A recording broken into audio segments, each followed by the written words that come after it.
Bonjour à tous, c'est Paul Dame pour vous présenter une fois encore un sapin en sucette. Là, dans le cas présent, je me suis posé une question, on va dire toute simple, mais vous allez la comprendre. C'est pour les plantes, encore et toujours les plantes, comment font-elles pour arriver à puiser les éléments dissous dans l'eau et particulièrement diffus, enfin bref, euh, diffusion de l'eau dans l'eau. Je me suis dit, tout d'abord, il doit y avoir la capillarité. Vous savez, plus un tube est restreint dans le terme diamètre, plus le liquide montera haut. Ça explique en partie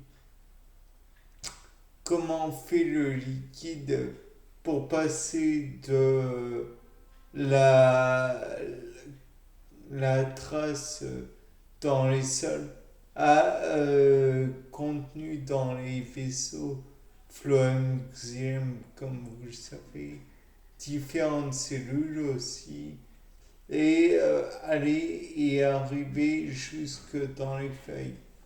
Bon, de là, on peut envisager que cette eau a été absorbée par les racines. Néanmoins, on peut envisager un autre problème quand elle contient des substrats qui sont intéressants pour la plante.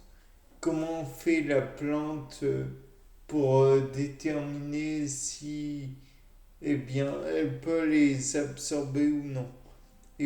En fait, elle ne peut pas le déterminer. Mais elle peut faire un genre de goulot d'étranglement. Dans le sens où si la molécule est trop grosse, alors elle n'ira pas dans le tube comme vous l'imaginez et ne pourra pas être transmise n'importe où dans l'organisme du végétal. En revanche, si c'est un atome, il pourra être véhiculé un peu partout dans le végétal en lui-même, en passant par les vaisseaux que je viens de dire, à savoir le phloème et le xylème. Néanmoins, il faut envisager un truc qui me semble tout à fait important. Si ce sont des éléments comme le polonium ou l'uranium ou le radium ou le radon ou que sais-je encore, mais qu'ils sont dissous dans l'eau, alors il pourra, le végétal, pardon, pourra les absorber puisque ce ne sont que des atomes. Ils seront peut-être présents dans l'eau à l'état de trace, mais ils seront présents.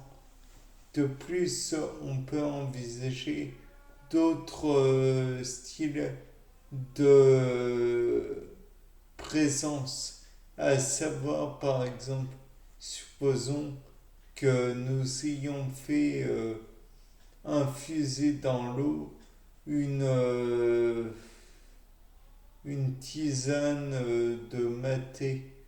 Le maté étant la plante contenant de la matéine, qui est un isomère de la caféine, je vous le rappelle. De là, on peut envisager que la plante qui a les racines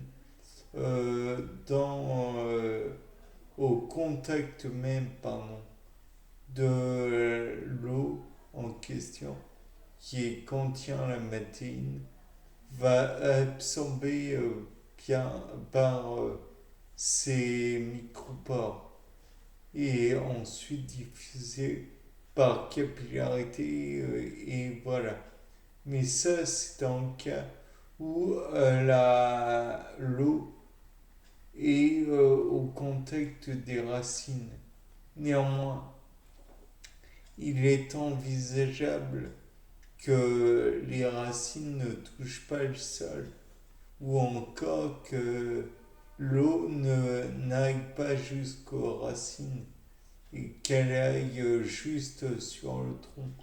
Donc on peut envisager qu'il y a éventuellement des, comment dirais-je, des pores pour absorber l'eau sur le tronc d'arbre et donc ou la tige ou je ne sais quoi d'autre.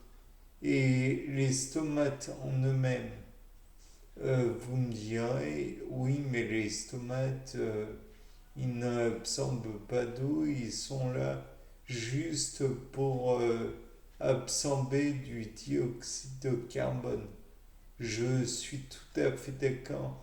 Néanmoins, on peut noter que les plantes xérophytes qui sont adaptées à la sécheresse referment durant la journée les stomates en question pour empêcher l'eau de s'évaporer par là. Et donc, on peut envisager que via les stomates, la plante peut aussi absorber un peu d'eau. Donc, c'est valable pour les xérophytes peut-être.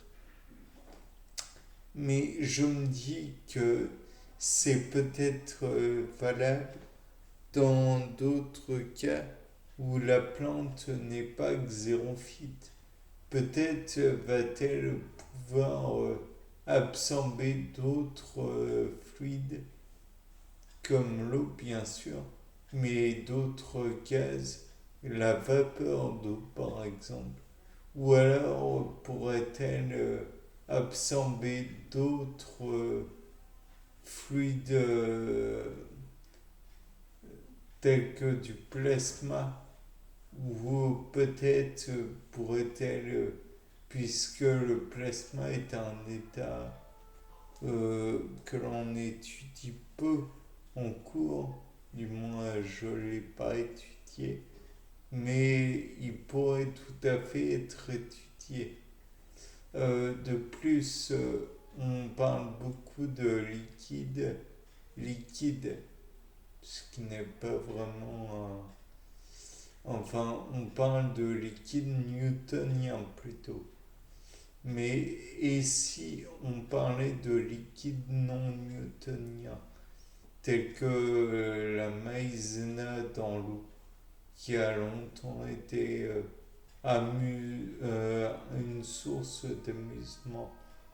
Donc certes, il y aura la possibilité d'absorber l'eau, mais est-ce que dans ce cas, la farine de maïs en question, est-ce qu'elle sera absorbée telle qu'elle ou seulement des molécules intéressantes qui sont présentes dans ce fluide? Car, mis à part le fait que ce soit liquide lors de l'impact, donc on pourrait penser que lorsque les racines de l'arbre ou de la plante grossissent ou qu'il y a un mouvement de l'air qui fait bouger les feuilles, elles pourraient être absorbées.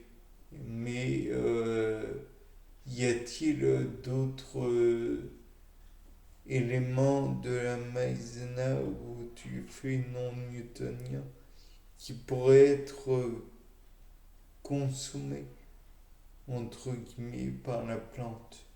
Et donc, par la suite, pourrait-elle faire plus que simplement consommer le liquide l'eau qui est en fait un liquide newtonien. Et sinon, peut-être pourrait-il y avoir des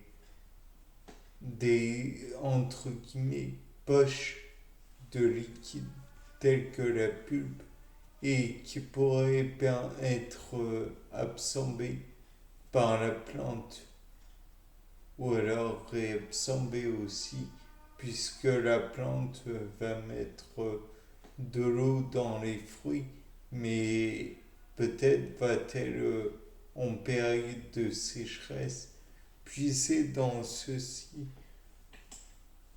Bien, c'était Paul Dame. Au revoir.